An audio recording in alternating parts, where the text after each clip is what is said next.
Technical view pound sterling dan juga euro USD di jam 16:15 waktu Indonesia bagian barat hari Senin 18 Oktober. Kita melihat untuk pound sterling sendiri, area high-nya berada di 1.3764 dan low 1.3715 dan running price sekarang berada di kurang lebih zona support ya, 1.3724. Oke, kita lihat lebih dulu untuk pound sterling di grafik weekly. Grafiknya kurang lebih seperti ini. Kemarin saya sempat mengatakan tentang adanya head and shoulder, tapi kemudian ada bullish harami dan minggu yang lalu itu ternyata confirm dengan bullish candle. So, kalau kita lihat seperti ini, berarti otomatis minggu ini harusnya diliputi atau dikuasai oleh bullish kembali. Nah, ini yang akan kita coba kupas ya. Kalau dilihat dari polanya, saya jadi kecurigaannya berubah fungsi yang tadinya head and shoulder, fungsinya kembali sekarang menjadi teritori ini. Ya, ini adalah yang kita sebut dengan falling wedge. Ingat bahwasanya falling wedge adalah kemungkinan potensi yang akan terjadi adalah bullish reversal. Nah, kita tinggal tunggu apakah dia sanggup minggu ini atau mungkin minggu depan tembus zona resisten apa tidak. Ya, resistennya kurang lebih 1.3776. Sampai saat ini dia tertahan di 1.3764. Kalau misalkan spike pertamanya kita anggap di sini, ya, berarti ini adalah titik kedua, kemudian ini adalah ketiga, ini keempat, ini kelima, dan berarti kita tinggal menunggu trigger yang pas untuk menembus zona resisten. Nah, terkait hal tersebut, kita coba lihat terlebih dulu. Kalau dari komposisi candlenya, memang sudah confirm tadi yang saya sebutkan bahwasanya harusnya ditambahkan oleh bullish candle kembali untuk minggu ini, atau mungkin maksimum minggu depan. Ya, yang saya khawatirkan adalah pola pembentukan candle seperti ini. Tapi apapun itu, ini masih terlalu dini. Tapi kita harus waspada. Nah, kalau kita lihat dari grafik daily-nya, kemarin kita sudah sempat curigai terkait dengan bullish flag yang ternyata walaupun dia sempat strong rejection 1.3733, kita sudah lihat bahwasanya dia kecenderungannya ditutup dengan bullish candle di hari Jumat. Dan ini mengakibatkan dia langsung tembus zona resisten, dan saya sudah ukur targetnya adalah ketinggian dari flag, berarti ini flagnya, ya saya asumsikan seperti ini.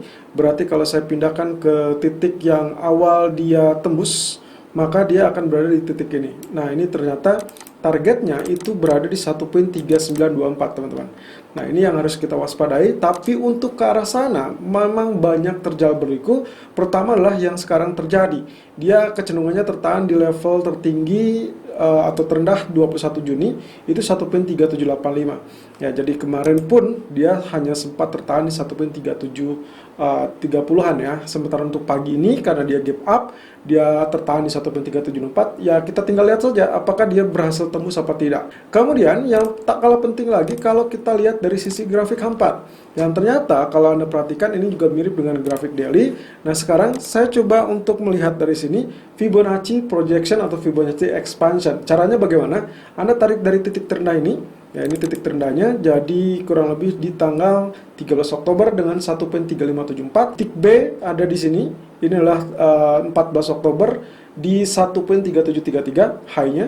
Kemudian yang terakhir adalah titik C. Ini berarti correction di 1.3666. Nah, ternyata Fibonacci expansion 61.8% yang kemarin sudah menahan, termasuk hari ini pun di 1.3766.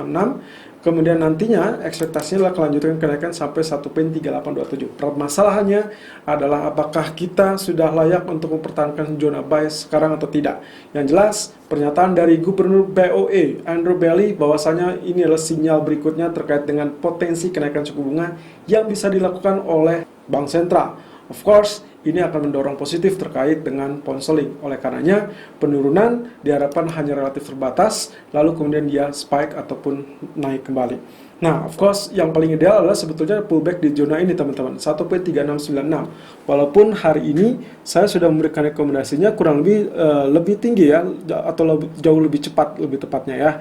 Kita mengandalkan area kemungkinan di target 1.37 20-an atau 1.3735 ya, zona buy kita.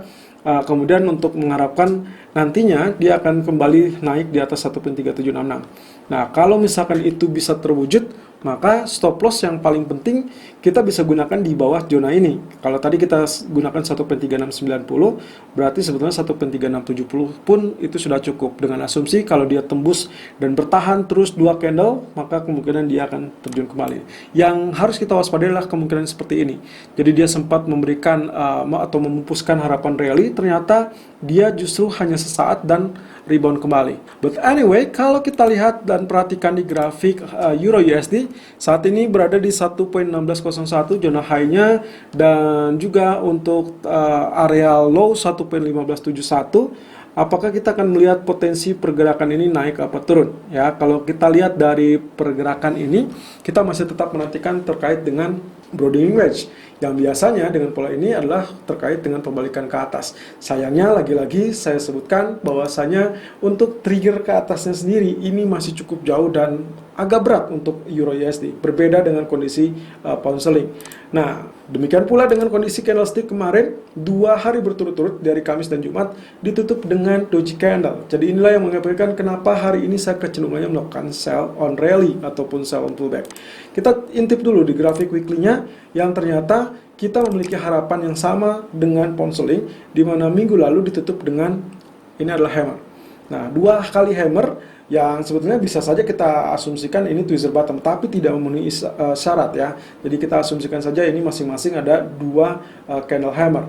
Nah, apakah nantinya minggu ini akan terjadi reverse apa tidak, itu yang kita harapkan ya, karena potensi dari pembalikan 2 arah ini atau kita sebut dengan hammer ini harusnya menjamin adanya reversal. Kemudian kalau kita lihat di grafik H4-nya, ini ada kecurigaan ya. Kalau tadi pagi saya melakukan sell karena ini adalah ditahan. Jadi ada small, di sini sebutnya small descending triangle, lalu kemudian dia turun, berarti saking smallnya, maka target utamanya kurang lebih setinggi ini, dan itu harusnya sudah mulai selesai ya, atau lebih tepatnya, nah ini ya, arealnya kurang lebih di zona 1.1553. Jadi walaupun saya mencantumkan target pertama 1.1560, target kedua 1.1510, tapi yang jelas TP pertama saya rasa itu masih bisa dijemput atau disentuh, sementara TP kedua 1.1510 ya saya agak meragukan ya. Kenapa? Karena kalau Anda perhatikan lebih jelas lagi, misalkan ya, teritori bagian ini, kemudian bagian ini, dan bagian ini. Jadi kalau saya lihat di sini, maka kemungkinan potensinya ini bagian left, ini bagian head, ya saya satukan semuanya, lalu kemudian ini bagian right shoulder. Nantinya neckline diharapkan kurang lebih di teritori ini. Nah, kalau seperti ini berarti neckline-nya akan berada di 1.1620. Jadi kalau misalkan sudah tercapai TP pertama, harap berhati-hati, jangan terlalu muluk sampai TP kedua, karena kemungkinan secara range pun agak sulit untuk mencapai. Tapi yang kedua, yang terpenting adalah zona ini. Nah, kemudian kalau misalkan Anda ingin menunggu terkait dengan pullback ataupun rally, sebaiknya tunggu sampai dia betul-betul tembus 1.1620. Selalu dengan stop loss dan risk management sesuai dengan equity dan strategi trading Anda. Irfan untuk Agrodana.